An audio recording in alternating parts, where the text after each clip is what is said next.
स्वामीजींनी मला सांगितलं की गुंडांची मुलं गुंड होत नाहीत आणि पोलिसांची मुलं गुंड होतात. त्याच्यामध्ये अभ्यास केला. मी 200 पोलीस अधिकाऱ्यांची कार्यक्रम केले की स्ट्रेस मॅनेजमेंटमुळे पोलिसांना स्ट्रेस येतो, त्याच्या मुलावर काढतात, पण पोलिसांची मुलं गुंड होतात आणि गुंडाचा स्ट्रेस तो पोरावर काढत नाही, तो कोणता गोळा असतो, मग गुंडाची मुलं गुंड होत नाही. मग मी दगडी चाळीत जाऊन तिथे शिबिर घेतलं. 19 मे 1997. I want fair and truthful investigation in my cases. एवढाच माझा आवाज जो दाबला जातो तो जनतेपर्यंत पोहोचतो.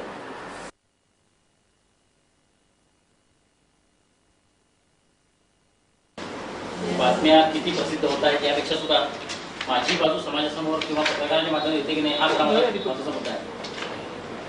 आजची जी पत्रकार परिषद घेतोय मी, तर त्याचा विषय माननीय अण्णा हजारे माहिती अधिकार कायदा आणि भ्रष्टाचार विरोधी आंदोलनातील दोन्ही कार्यकर्ते.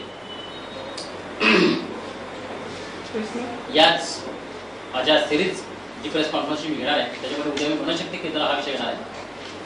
आजचा जो माझा विषय आहे तो म्हणजे महाराष्ट्रामध्ये माननीय अण्णा हजारे एक अशी व्यक्ती की ज्यांच्याबद्दल सगळ्यांना आदर आहे आणि ज्यांनी केलेल्या आंदोलनामुळे युतीच्या काळामध्ये 2 मंत्री आणि आत्ताच्या काळामध्ये 4 मंत्री यांना राजीनामा द्यावा लागलेला आहे.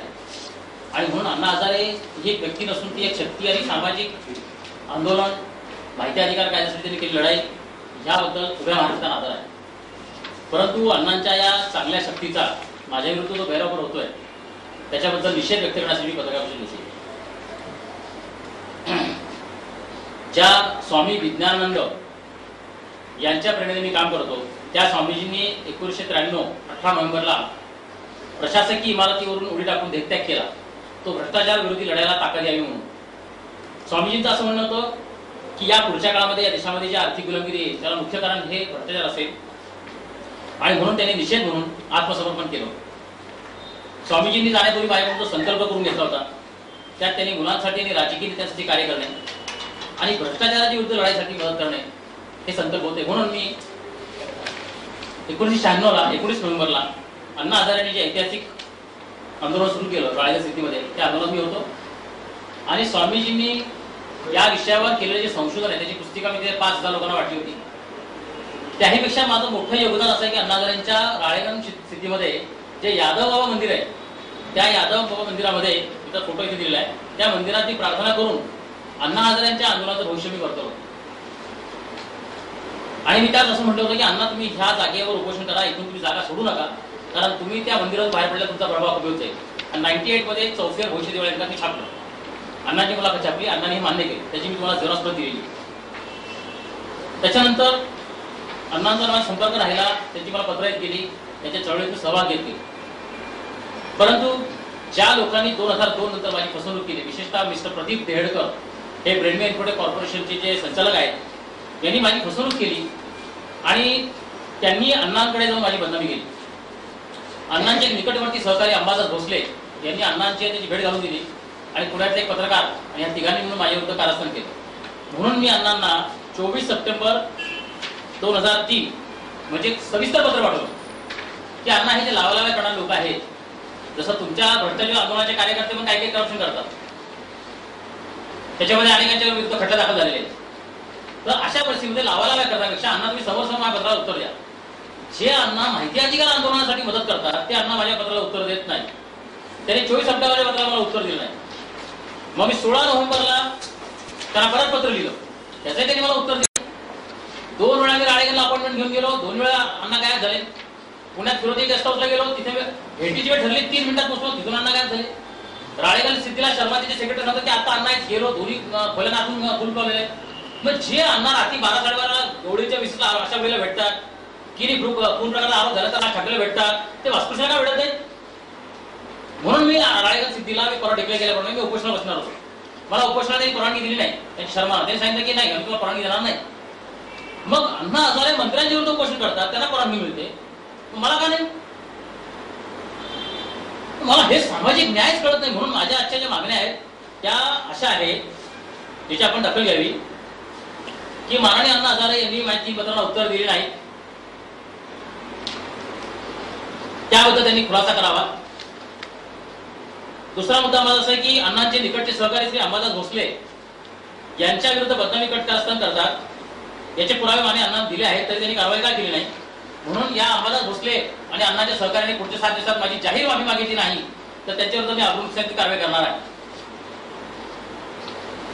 नंबर 3 माझा मुद्दा असा आहे की अण्णा हजारेंकडे ज्यांनी तक्रारी केल्या, तर मला अण्णा हजारेंचं आश्चर्य असं वाटतं की मला त्याच्या इतका आदर आहे, त्यांनी इतकं समाजाचं भलं केलेलं आहे, लोकांसाठी काम केलेलं आहे. या अण्णांची पेपरमध्ये मोठमोठ्या बातम्या येतात, मंत्री राजीनामा देतात, गाड्या पळतात, लाल दिव्याच्या गाड्या येतात, उपोषण सुटतं, सर्वदाचे क्लास येतात. त्या अण्णा हजारांनी दादा सांगतो की अण्णा तुमच्याकडे जे कंप्लेंट करणार लोक तेच भ्रष्टाचारी आहेत. जो कंप्लेंट करतो तोच भ्रष्टाचारी आहे, त्यांनी माझी फसवणूक केलेली आहे. मग अण्णा जो भ्रष्टाचार करतोय, ज्याची फसवणूक त्याची बाजू ऐकून घेतात, माझी ऐकून घेत नाही. हे काय गोडबंग झाले? एक राळेगण सिद्धी सुधारला मला मान्य, 300 गावाचा काय त्यांनी पेटंट घेतला का दुरुस्तीचा? आदर्श गाव योजनेचं काय पेटंट घेतलं का अण्णांनी? का त्यांना सरकार पैसे देतं? मी पण आदर्श गाव योजना सुरू करतो. मी 3 लाख मुलांना नापास मुलांना शिकवले आतापर्यंत. अण्णा हजारे आदर्श गाव योजना सुरू करतात, मी आदर्श नागरिक घडवतो. मग ते काम मोठं का माझं काम मोठं? माझ्या सगळ्या ट्रस्टचे, सगळ्या कार्याचे, सगळे व्यवहार सगळ्यांना उपलब्ध आहे. मी आज जाहीर पत्रकारांशी सांगतोय, माझे कोणतेही कागद म्हणजे कोणाला माझ्या जन्मापासून चौकशी करायची मी तयार आहे. काय सीआयडी, सीबीआय किंवा एफबीआय चौकशी पण करायला हरकत नाही. सध्या जॉर्ज बुशला भरपूर वेळ आहे, लोकांचे नाक खुपसत असतो. वाटते ती चौकशी करा तुम्ही. म्हणून मी अण्णा हजारेंना आज आवाहन करतोय की अण्णांनी पुढच्या 7 दिवसामध्ये जाहीर प्रेस समोर येऊन माझ्याशी संवाद साधावा आणि आमने सामने चर्चा करावी. एका चांगल्या सामाजिक शक्तीचा माझ्यावर गैरवापर होतोय, ही गंभीर बाब आहे. ही शक्ती व्हायला नको आहे. मग द्यावे अण्णांनी सगळे त्यांचे ट्रस्ट हिशोब. जनतेचा पैसा आहे, शासन त्यांना ट्रस्टला देणगी देतं, हा जनतेचा पैसा आहे. मग त्याची हिशोब काय देत नाही त्यांना? मग शासनाला मी एक दमडीनं मागता मी लाखो मुलांपर्यंत गेलो आणि शासनाकडून कोट्यावधी रुपये घेऊन त्यांचा ट्रस्ट ट्रान्सफरन्सी ठेवत नाही. मग ट्रान्सफर अण्णा हजारे का भास्कर जोशी आहे? पारदर्शक व्यवहार मी करतो महाराष्ट्रात, पारदर्शक कार्य मी उभं केलेलं आहे. राळेगण सिद्धीच्या त्यांची नापास मुलांची शाळेसाठी मी कार्यक्रम केलेले, विनामूल्य मोफत कार्यक्रम केलेले. एसटीच्या पासून तिथे मी बस स्टँडवर झोपले, रेल्वे स्टेशन झोपून मी कार्यक्रम केलेले. माझा इतिहास तर बघा. अण्णा नोकरी करत होते, 21 वर्षी तरुण वयात घर सोडलेलं आहे. सॅक्रिफाईस काय? एक माणूस उपोषण करतो आणि शासनाच्या वागतं वळतं, हा काय बनगड आहे? हा प्रकार काय?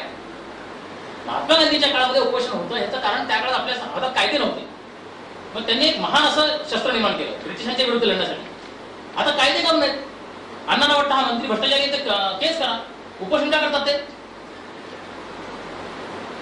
आणि त्यांच्या आसपासचे लोक जे हे इमोशनल ब्लॅकमेलिंग करतात शासनाला, की याचा राजीनामा घ्या, त्यांचा राजीनामा घ्या. झाले का केसेस सिद्ध? आणि न्यायालयात निर्णय होण्याच्या अगोदर अण्णा डिक्लेअर करतात की हा म्हणून भ्रष्टाचारी म्हणून. तोच प्रकार ते माझ्या बाबतीत करतायत. अजून सूर्यदादाजींची केस चालू आहे, अजून त्या सुतारांची केस काय झालं माहितीच नाही, शिवणकरांची केस काय झालं माहिती नाही, तुम्हाला माहिती नाही, मला माहिती नाही. पण ते भ्रष्टाचारी म्हणून समाजात झाले की नाही, हा प्रकार आता अण्णांच्या मार्फत काही लोक माझ्यावर करतात प्रयोग, आणि तो प्रयोग मी यशस्वी होणार नाही. तर अण्णांनी काही पण बोललं की त्याची बातमी येते. आता त्यांचा प्लॅन असा आहे की अण्णांनी स्टेटमेंट करायचं माझ्यावर, भास्कर जोशी भ्रष्टाचारी आहे, भास्कर जोशी असं करा, की अण्णा म्हणले की ती बातमी होते. पण मी अण्णांना विचारतो की तुम्ही पत्राचे उत्तर देत नाही, मला तो भेटत नाही, माझे फोन घेत नाही. जो माणूस माझी फसवणूक करतोय त्याच्यावर मी गुन्हा दाखल केलेला आहे, तो माणूस तुम्हाला उलट्या सुलट्या गोष्टी सांगतो. तुमच्या जवळचे अंबादास भोसले तुम्हाला कानाफुची करतात. हे अंबादास भोसलेंची एक केस चालू आहे. तुमच्या भ्रष्टाचार विरोधी आंदोलनाची यादी द्या बरं तुम्ही, किती जिल्ह्यात किती कार्यकर्ते नेमले, त्यांचे काय काय गोष्टी आहेत त्या सगळ्या, हे का जाहीर करत नाहीत ते? मग आपल्याकडे वयाने मोठ्या असलेल्या माणसाबद्दल थोडं वाईट बोलले गेलो म्हणतात तुम्ही अरोगंट आहात. पण मी म्हणतो ना की अण्णा हजारे खूप आदरणीय आहेत मला.